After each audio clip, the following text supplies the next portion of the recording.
각 나라에서 하지 마라는 사인을 줄 때가 있어요. 그게 결국은 금리 인상이거든요. 네. 그걸로만 파악하기면 되는데 그때 가서 사면 늦는 건가요? 뭔가 신호가 돌아섰을 때 그래서 네. 그런 걸 아예 확인하고 들어간다고 하면 네. 정말 안전하게 너무 힘드니까 왔다 갔다 하고. 저는 뭐 아시는 분들은 다 아실 거고 저는 이제 뭐 슈퍼 개미로도 알려져 있고 뭐 투자회사 사업도 한 뭐 스타트업도 한 뭐 두세 개를 하고 있어요. 하나는 뭐 요즘 리포트 플랫폼이라고 하나 출시했고요. 최근에 리포트 만드는 플랫폼.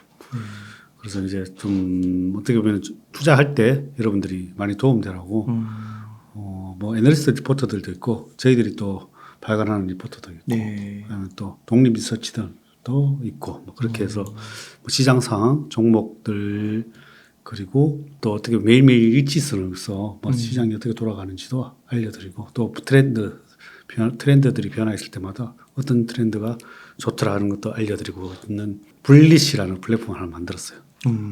그리고 또 뭐 메타몬이라고 해서 또 펫 쪽에 사업하는 또 플랫폼 하나 만들었고요. 또 이게 상황인지라 네. 이게 또 귀한 걸음 해주셨는데 네. 이 증시 상황을 여쭙지 않을 수가 없는데요. 네. 요즘에 좀 어떻게 보고 있으신지 궁금합니다. 아, 시장 진짜 어려운 것 같아요. 저도 뭐 20몇 년 동안 투자를 하는 동안 몇 번째 어려운 장이 아닌가 싶어요. IMF 때는 제가 뭐 경험을 하지 못하고 그때 투자를 시작을 했으니까 그거 겪고 나서 투자를 하기 시작했고 그다음에 리먼 사태 그리고 코로나 사태 그다음에 지금이 아닌가 싶어요. 그 정도로 이제 어려운 시장이긴 한데 일단은 물가가 계속 올라가고 또 금리도 계속 올라가고 또 환율도 계속 올라가고 그리고 또 수급도 뭐 그렇게 지금 좋은 상황은 아니고 그리고 또 뭐 전쟁까지 이렇게 뭐 러시아 전쟁까지 이렇게 터진 상황이라 여러 가지 악재가 산재되어 있는 상황에서 호재라고는 별로 찾아볼 수는 없는 상황이고 그리고 또 패드에서 계속 금리 인상을 계속 할 것이라고 얘기를 하니까 시장에서는 이게 언제까지 이게 금리 인상이 될지 거기에 대한 우려가 많은 것 같아요. 최근에 어젠가 또 CPI가 뭐 예상치보다 높게 나와서 8.1%가 상승해서 작년 대비 또 많이 높게 나오는 바람에 아침에 어제 또 우리나라 시장은 그 나스닥 선물 하락하고 그 우려 때문에 또 투매가 많이 나온 것 같아요. 그리고 나서 미국은 또 많이 빠졌다가 급반등을 해서 그런 것도 종잡을 수가 없는 것 같아요.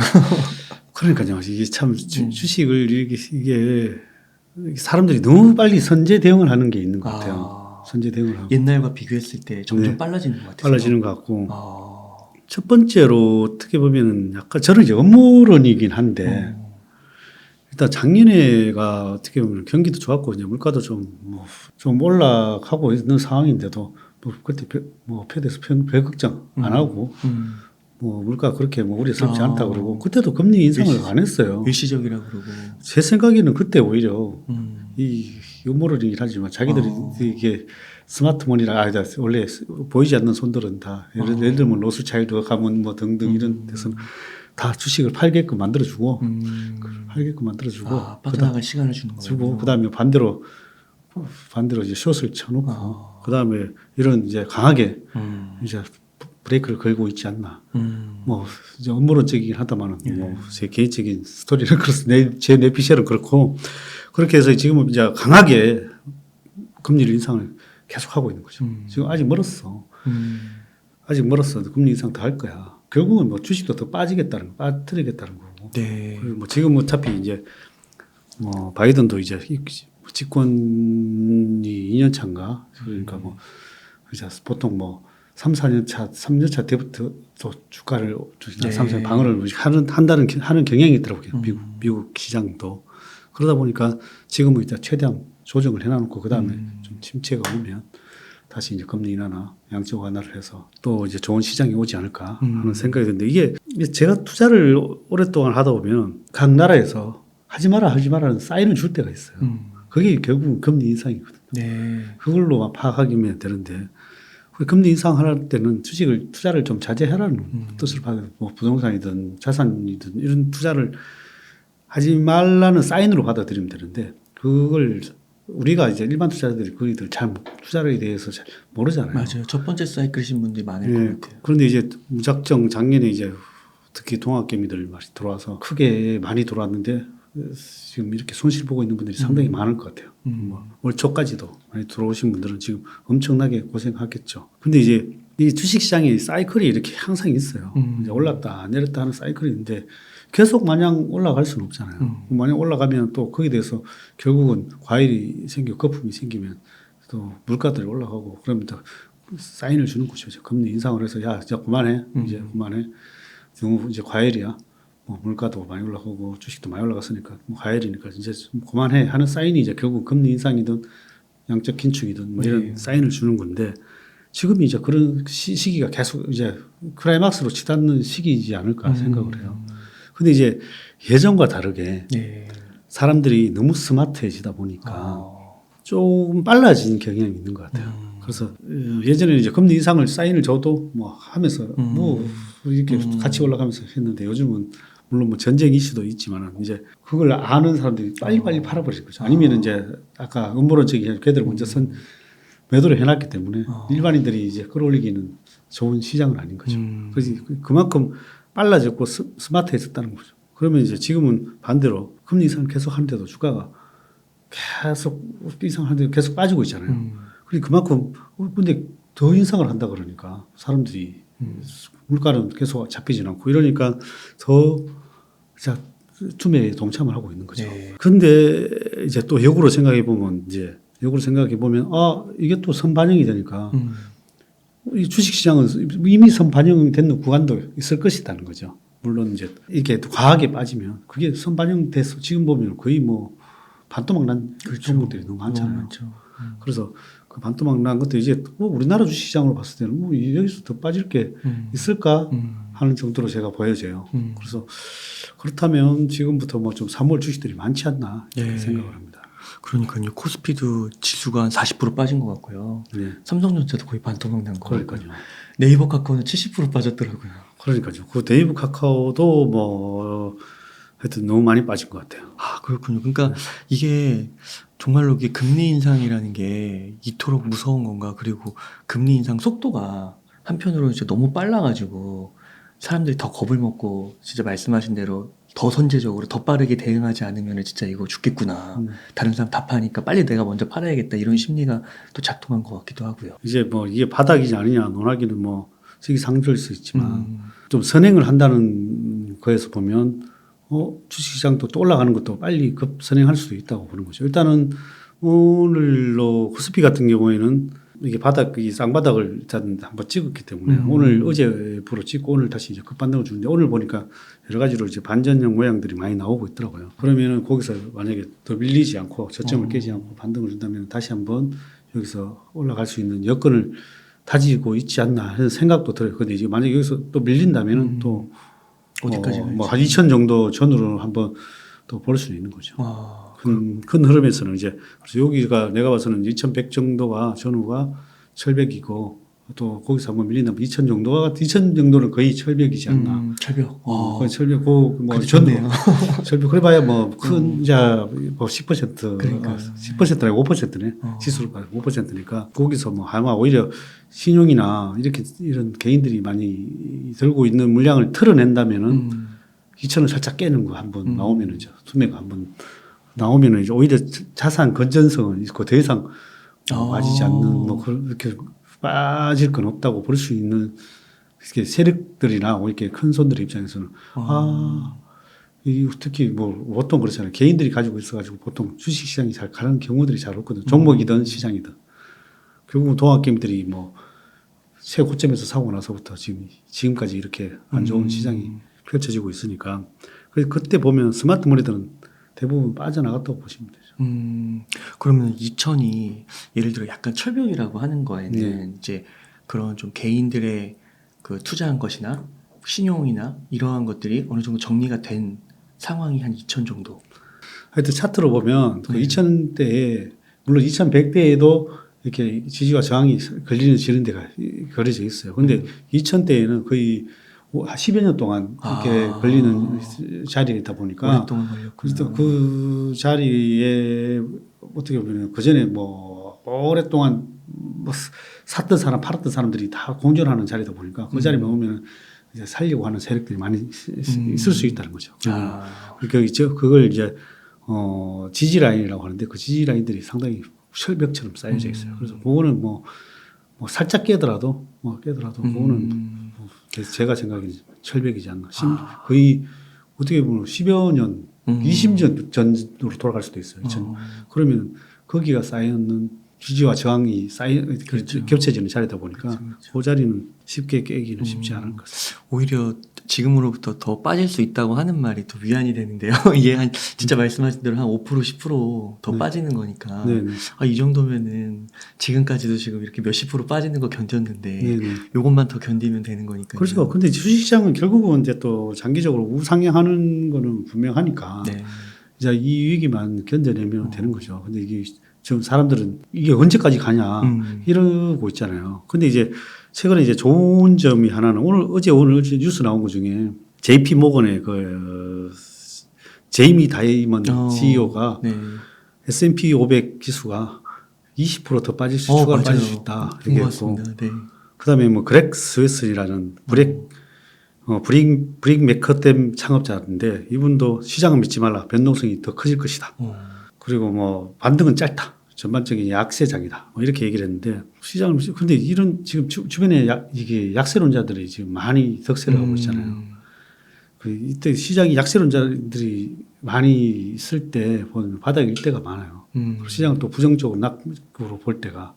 근데 이제 이게 종합적으로 봤을 때 몇 가지 이제 이게 하락장의 클라이막스냐 아니냐 얘는 안 되는 부합이 안 되는 게 몇 가지가 있어요. 근데 금리 계속 인상 이슈가 남아 있다.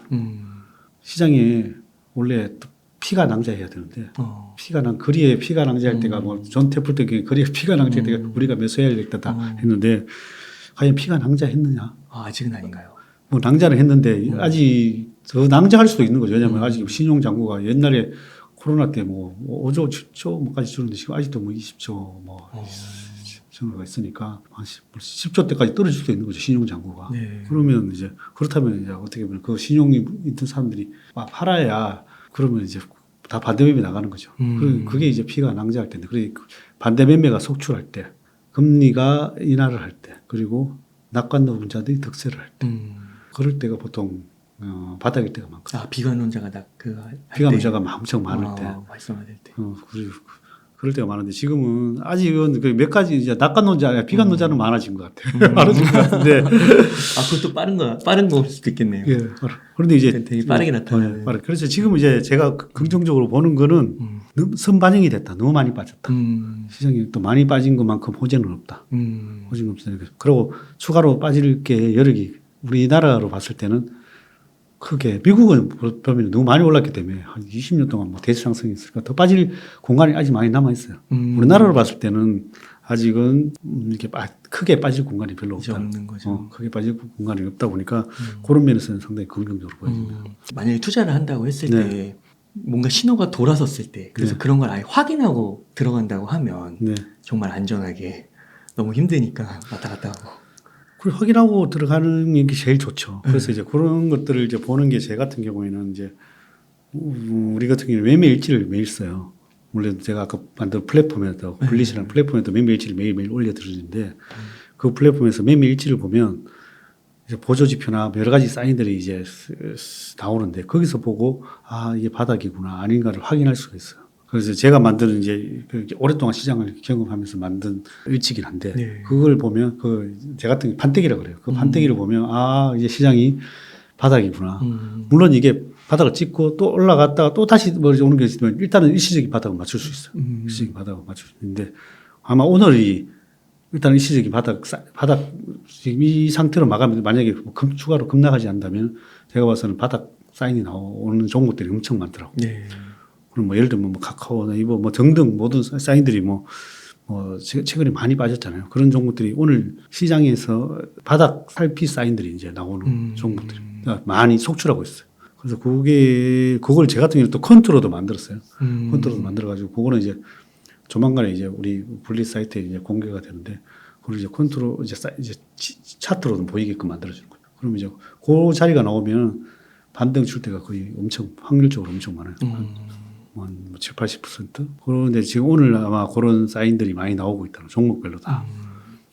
그러면 이제 그런 종목들이 막 대거 속출하면 그때가 시장이 바닥. 어쨌든 오늘로 보면은 전 저점을 깨지 않고 오늘 쌍바닥을 찍고 반등하는 모양들이 많이 나오고 있기 때문에 물론 네. 개별 종목들은 깨진 것들이 많이 있어요. 저점을 깨진 게 많은데 종합 주가 지수로 봐서는 그렇게 보여져요.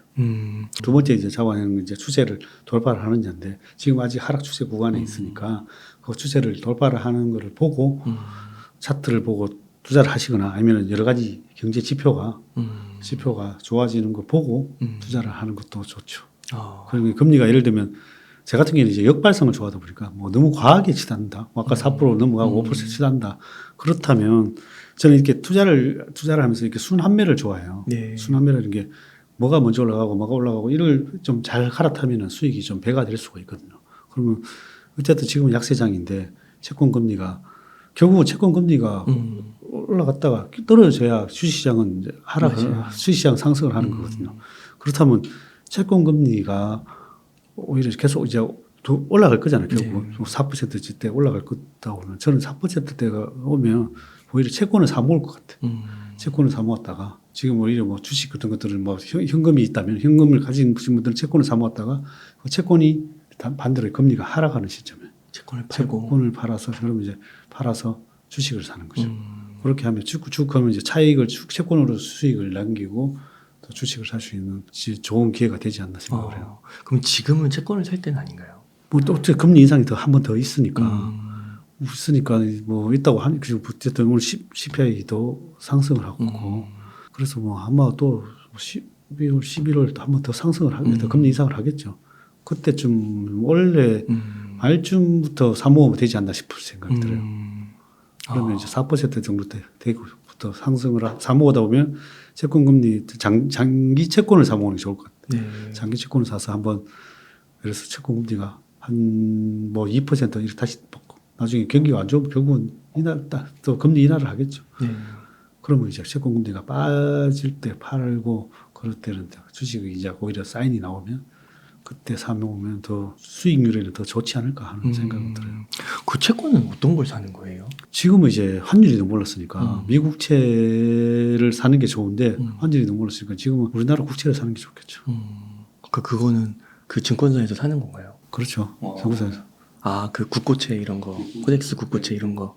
그렇게 이제 채권을 사도 되고 아니면 ETF로 사도 되고 세 번째는 이제 그런 것들 생각하면 지수 관련 ETF를 지금 같은 경우는 꾸준히 사모으는 것도 괜찮다고 생각해요. 지수. 예. 코덱스 200, 코스피 200. 코스피 200. 아까 2000 정도 뭐 2100에서 2000이니까 지금 쌍바닥 찍었다고 하면 지금이 바닥일 수 있는 거고. 만약에 또 혹시 더 밀리면 5%잖아요. 지수 관련 그런데 먹을 거는 위로 상방은 더 많으니까. 상방은 뭐 어쨌든 지수는 계속 상방향이니까. 저는 한번 좀 더 길게 가면은 결국은 전 고점 한번 가겠죠. 결국 우리나라 지수 옛날에 갔던. 결국 언젠가는 가겠죠. 그러면 현금 여유가 좀 있다고 하면 지금 뭐 예를 들면 주식은 뭐 지수를 사든 뭘 사든 아무튼 사는 거는 동의를 하시는 거예요? 사는 거는 예, 동의를 합니다. 동의를 하는데 좀 이게 사람들이 너무 이게 급하게만 생각하는 거예요. 지금이 바닥이다 생각하고 떨어지면 좀 더 사다, 땡큐다 이런 마음으로 가지면 나쁘지 않을 것 같아요. 지금 반도체 지수들도 안 좋고 뭐 필라델피아 반도체 지수도 계속 하락하고 세계적인 상황이 안 좋은데도 불구하고 최근에 보면 SK 하이닉스나 삼성전자 같은 경우에는 지금 어제 같은 경우에도 많이 빠졌는데 안 빠지고 오히려 있더라고요. 너무 많이 빠져서 그런가요? 그래서 그런지. 그래서 결국은 이것도 어떻게 보면 내년에 되면 좋아지지 않을까. 지금 너무 많이 빠졌다. 그렇게 보고 있습니다. 이게 결국은 뭐 시장이라는 게 결국 왔다 하는데 저는 이제 그럴 때는 이제 지수를 월봉을 이렇게 봐요. 몇십 년치 월봉을 이렇게 보면 금리 인상기 그다음에 버블이 있고 빠지고 몇 개월 조정 주고 이렇게 보면 일단은 뭐 하락이든 기간 조정이든 지금 보면 한 6개월에서 한 8개월 정도가 횡보 또는 하락 조정이 있으면 이제 다시 반등할 수 있다. 그러면 이게 참 어려운 질문일 것 같긴 한데 그 지금 사면 네. 좀 내가 오래 기다릴 수 있다 했을 때 한 언제쯤이면 그래도 좀 의미 있는 뭐 반등이라고 할까요? 뭐 예를 들면 2,500을 넘고 뭐 3,300까지는 아니더라도 좀 이렇게 올라가서 좀 충분한 수익을 얻을 수 있는 그게 앞으로 뭐 1년, 2년 뭐 이런 게 좀 있을까요? 원래 시간을 예측하는 건 사실은 그거 뭐 맞추기가 기가 거의 불가능한 건데. 솔직히 하는 게 네. 어렵긴 한데 이제 제가 아까 얘기한 건 이제 음. 과거를 바탕으로 네. 데이터를 이렇게 해보면 15개월에서 한 20여 개월은 이제 조정을 주더라는 거죠. 네. 그러면